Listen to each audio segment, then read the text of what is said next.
What if right now, hidden behind time, there is a library that holds every future you will never live? The career you abandon, the love you miss, the risk you never dare to take, not gone, not erased, just shared away in silence. And the haunting truth, you walk past its shelves every single day, in your regrets, in your deja vu, in your restless midnight thoughts. This is not fantasy, it is the unseen structure of your choices, a library that catalogs your forgotten tomorrows. So lean in, stay with me, and before we step deeper into these corridors, hit subscribe because what you are about to hear may change the way you see every decision you have ever made. Moving with first one, the endless hall of doors. Every choice is a door, every step opens one, every hesitation closes 100. Most believe the unopened doors vanish, but in truth they remain unlit, waiting. Imagine walking through a hall without end, on either side countless doors, each marked not with numbers, but with futures. The family you never built, the journey you never took, the version of you who turned left instead of right. Behind each door, silence hums. But silence doesn't mean nothingness. Silence means storage, preservation. This is the first wing of the library, the hall where all your unchosen life stands still, waiting for you to remember they exist. Moving with next one. When other lives bleed through, your brain is not a static recorder, it is a simulator of features. It plays possibilities like film reels. But even the reels you never projected leave residue. They cling, they bleed. That's why deja vu hits like a ghost. That's why you mourn people you never met. That's why dreams sometimes feel more real than waking life. Because fragments of your unchosen life slip through the cracks, like lighting leaking under a locked door, like ink bleeding through fragile paper. And when you feel that ache, the uncanny sense of loss for something impossible, it isn't madness, it's memory leakage. It's the library reminding you there are shelves you never walked, but they still remember your name. Viewing it. Next one, the currency of choice. Every choice demands payment. In finance, it's called opportunity cost. In psychology, it's called regret theory. But here, in the library, the cost is eternity. Each decision banks one future into reality. Every other possibility becomes debt, a debt stored in silence. Think about it. Every yes you gave was also a no to 1,000 parallel lives. Every career you pursued meant killing of 10 others. Every love you embraced buried the chance for countless others. This is why regret is so heavy. Because somewhere a ledger is being written. Every tick is tally of futures you carried away. And at night, when your mind replays what if, it's not weakness, it's the librarian sending you the bill.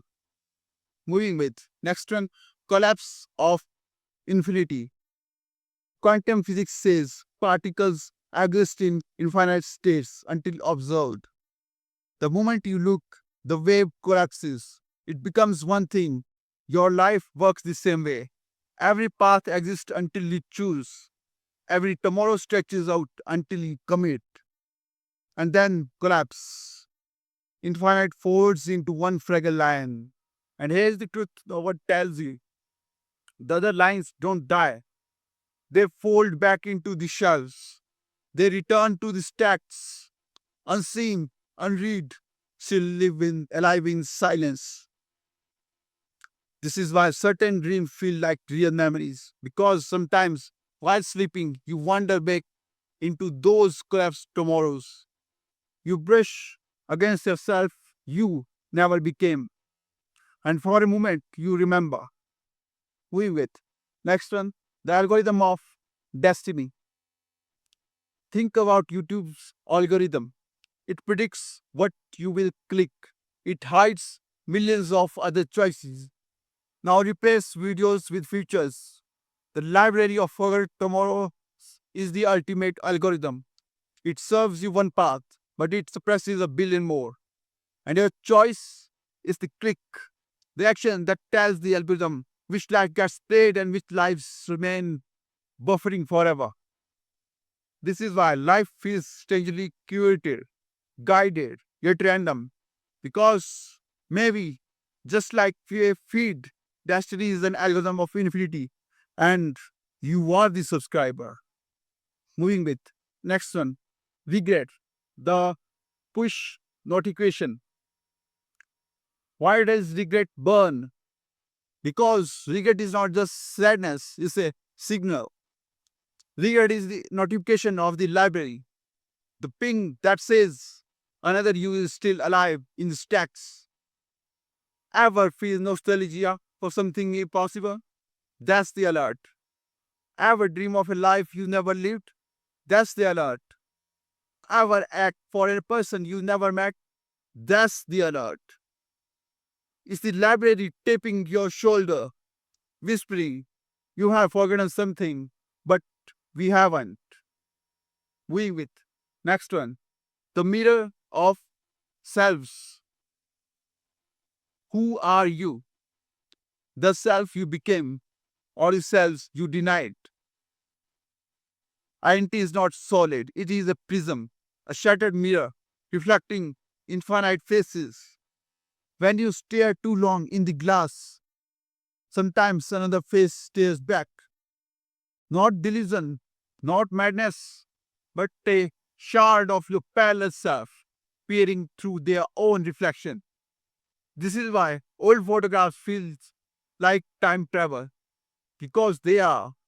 Each picture is a window to the version of you archived in that moment, still alive, still watching, still wondering why you left them behind. We with next one, the forbidden room. Not every future is safe to touch. Some are dangerous, so dangerous they are locked away. Because if you saw them too clearly, your present would shatter. Philosophers call this ontological collapse. Mystics call it temptation. Scientists call it overload. In dreams, sometimes you trespass by accident. You open a door you weren't meant to. You wake shaking, heart pounding, breathless. Those nightmares you cannot forget. They aren't random. They are forbidden pages, glimpses into tomorrows so heavy your mind can barely hold them.